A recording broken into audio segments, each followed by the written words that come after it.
Humans are weird because someone can trip over absolutely nothing, drop a full bag of shopping, make eye contact with the pavement. Our brain sometimes goes, "That was cinema." And then we laugh, which is rude, but also incredibly human.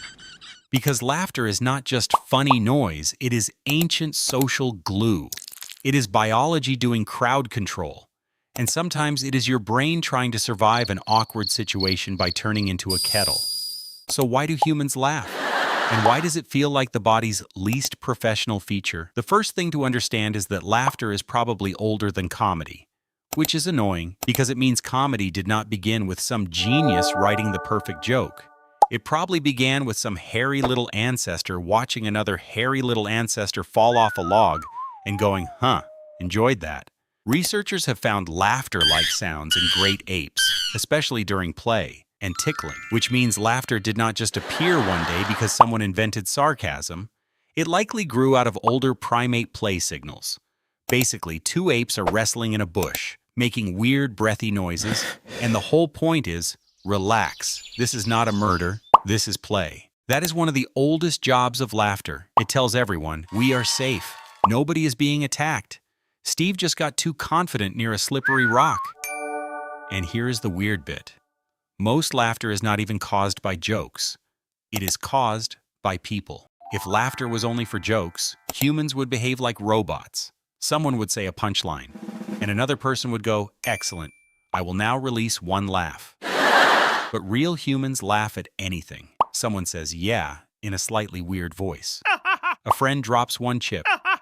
A teacher makes a tiny mistake, and suddenly the whole room is fighting for air. Sometimes laughter is not saying, "That was funny." It is saying, "We are okay. I like you. I understand the vibe. Please do not let this conversation die in my hands." Laughter is basically social Wi-Fi. Invisible, constantly connecting people, and sometimes painfully weak in public. That is also why laughter spreads. One person laughs, then another person laughs, because apparently the group has voted. Your brain does not always need the joke. Sometimes it just needs proof that the tribe is safe. This is why you can hear two people absolutely losing it across the room, and your face starts joining in without permission.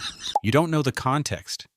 You don't know the joke. You might be laughing at something deeply stupid, but your brain sees the group bonding and goes, "We should be involved before we get socially left behind." Because for ancient humans, being liked by the group mattered. If the group liked you, you got support, food, protection, gossip, updates, and someone to quietly tell you when your cave outfit was too much. If the group did not like you, congratulations. You have unlocked solo survival mode with wolves and no group chat.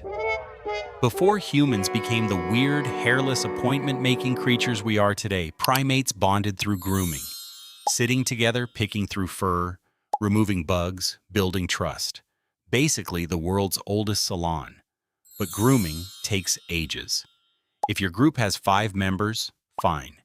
You can pick bugs out of everyone and still have the afternoon free. But if your group gets bigger, suddenly your whole life is just bug, emotional support, bug, political alliance, bug. So some researchers think laughter may have helped humans bond in bigger groups. Instead of grooming one person at a time, humans found a group version, laughter. A room full of people can laugh together in seconds. No comb needed, no parasite inspection. No one has to say, "Hold still. I'm emotionally supporting you through scalp maintenance." Laughter does bonding in bulk. It is social grooming for creatures who lost most of their body hair and gained anxiety. But why do we laugh when things go wrong? Why does a human body hitting the floor sometimes become premium entertainment? Because laughter often lives near surprise. Something unexpected happens. Your brain checks the danger level. If it is actually dangerous, you panic. If it is not dangerous, but it broke the pattern, you laugh. That is why a person gently slipping onto grass can be funny, but a person falling off a building is not. Important difference. One is slapstick, the other is paperwork.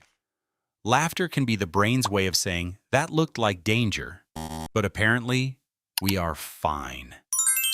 It is a tiny emotional pressure valve, like your nervous system opening a window. This is also why people laugh at terrible moments. Funerals, arguments, school assemblies, being told off, a room goes silent, something serious happens, and your brain decides, what if we made this worse? That laugh is not joy. That is panic wearing a party hat.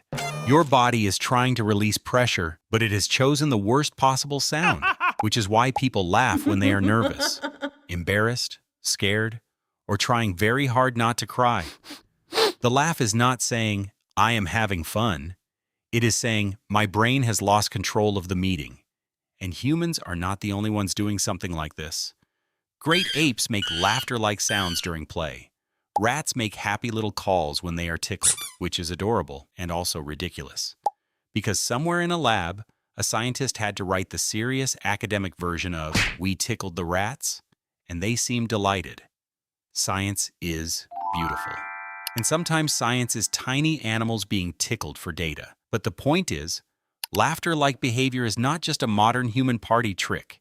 It is connected to play, safety, bonding, and social emotion, which means laughter is much older and much weirder, but laughter is not always wholesome, because humans took this beautiful bonding signal and immediately weaponized it. We laugh with people, but we also laugh at people. We laugh to include, and we laugh to exclude. One laugh can mean, you are one of us. Another laugh can mean, you are going to remember this at 2 a.m. for the next 7 years. Same sound, different damage. Because humans can turn anything into politics. Food, clothes, language, haircuts, even laughing. A group laugh can make you feel safe, loved, and connected. Or it can make you want to fake your own death and move countries. So why do humans laugh? Probably not for one clean reason. It may help groups bond. It may release tension. It may show safety. It may replace grooming. It may help us survive awkwardness, pain, surprise, embarrassment, and someone absolutely stacking it on a wet floor. Which means laughter is not just a reaction to funny things. It is a social tool, a survival signal, a bonding shortcut, a panic button, a group password, and occasionally, the worst possible response to your friend falling over. So the next time you laugh at something stupid, remember, somewhere deep inside you, an ancient ape is clapping.